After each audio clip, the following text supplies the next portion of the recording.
Hello everyone, this is Dr. Gurpreet and the case that I am going to share is the case of sciatica pain left-sided in the female patient of 65 years of age.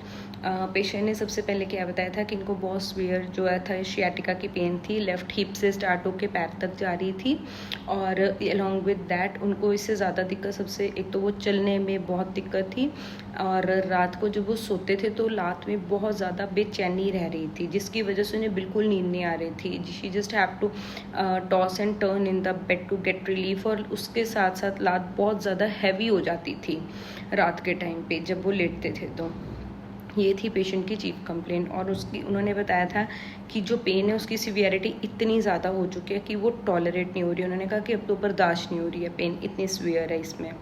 तो this was the chief complaint. तो इसमें the medicine that I have prescribed was Causticum and इसमें मैंने सिर्फ 3 rubrics लिए थे. First one from the mind chapter that was extravagance. Extravagance इसलिए लिया था कि उन्होंने बोला कि उनकी जो पेन है वो कंट्रोल में नहीं है, बहुत ज़्यादा बढ़ चुकी है, बहुत सीवियर पेन हो रही है. तो जब कोई चीज़ बहुत बर्दाश्त से बाहर हो जाती है, आपकी लिमिट को क्रॉस कर चुकी होती है, then we take the rubric extravagance.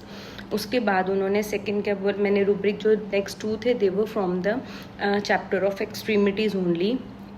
First was sciatica pain थी, लेफ्ट साइडेड थी, तो I took the sciatica left sided. उसके बाद मैंने इसमें लिया था कि restlessness of legs at night and along with that फिर मैंने इसमें लिया था हैवीनेस ऑफ द लिम्स. तो ये सारे रूब्रिक्स लेके आई प्रिस्क्राइब्ड हर कॉस्टिकम और इसमें मैंने केस में कॉस्टिकम जो थी वो रिपीटेडली दी थी ट्वाइस डेली फॉर 5 days. तो विद इन 2 to 3 days ही उनकी पेन्स जो थी they were 40 to 50% improved and she was able to sleep at night. तो इसमें अगर हम कॉस्टिकम को देखते हैं कि उसके एक्सट्रीमिटीज़ में अगर हम जाते हैं कॉस्टिकम की in Boericke materia medica it is given left sided sciatica with numbness, heaviness of the limbs and weakness. उसके साथ इसमें रेस्टलेसनेस लेग्स एट नाइट. ये मेरे को पहले भी बहुत बार पेशेंट्स बोलते थे कि रात को लातों में बहुत बेचैनी रहती है, तो that time I was not able to get कि ये रेस्टलेसनेस है उनकी लातों में. तो restlessness in the legs at night along with that numbness and loss कई बार. और इसके साथ साथ अगर मैं एक्सट्रीमिटीज़ जनरल कॉस्टिकम की देखूँ तो इनमें क्या आ जाता है कि नम्बनेस हो जाती है हैंड्स की.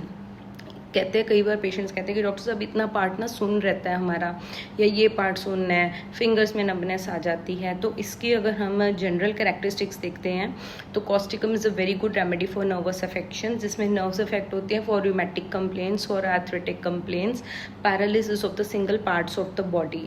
इन सब कंप्लेंट्स में बहुत अच्छा एक्ट करते हैं. This is a left sided remedy and along with that इसका जो एक्सट्रीमिटीज़ के अलावा सेकेंड जो बहुत इंपॉर्टेंट ऑर्गन जिस पे ये बहुत अच्छा रिजल्ट देती है पार्ट पे that is the throat symptoms, respiratory symptoms.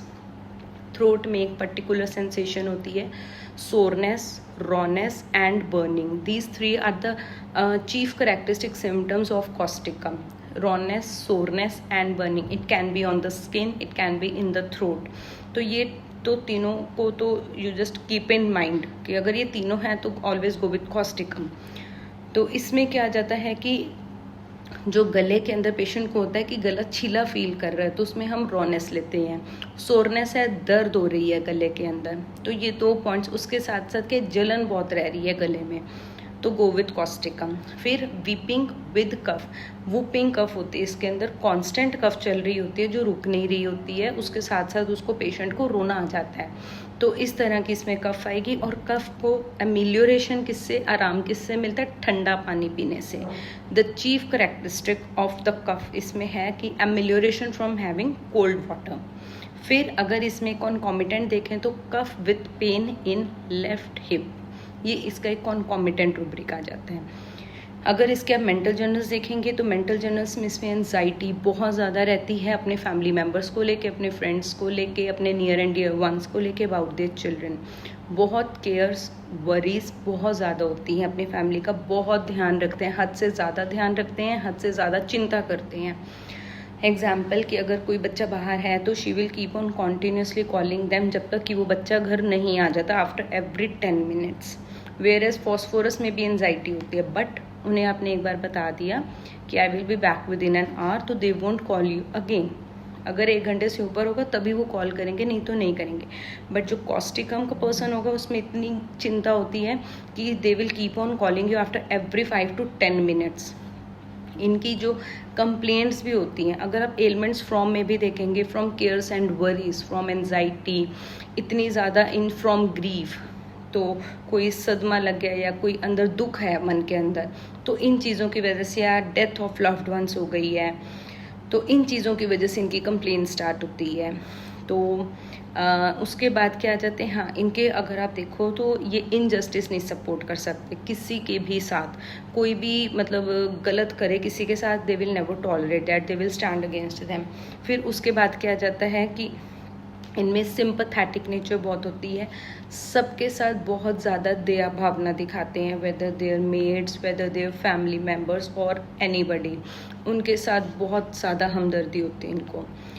तो उसके बाद इसके अंदर आता है कि हाँ, एक ये पॉलिटिक्स से रिलेटेड इनको बहुत शौक होता है। They are too curious about politics, political discussions में पार्टिसिपेट करना, उनके बारे में हर अपडेट रखना न्यूज़ में, न्यूज़पेपर से। They want to keep them update regarding the politics. इन इश्यूज़ में भी ये बहुत ज़्यादा पार्टिसिपेशन करते हैं। तो this was the brief discussion of causticum with you. I hope it will be helpful in your practice. Thank you. Have a nice day.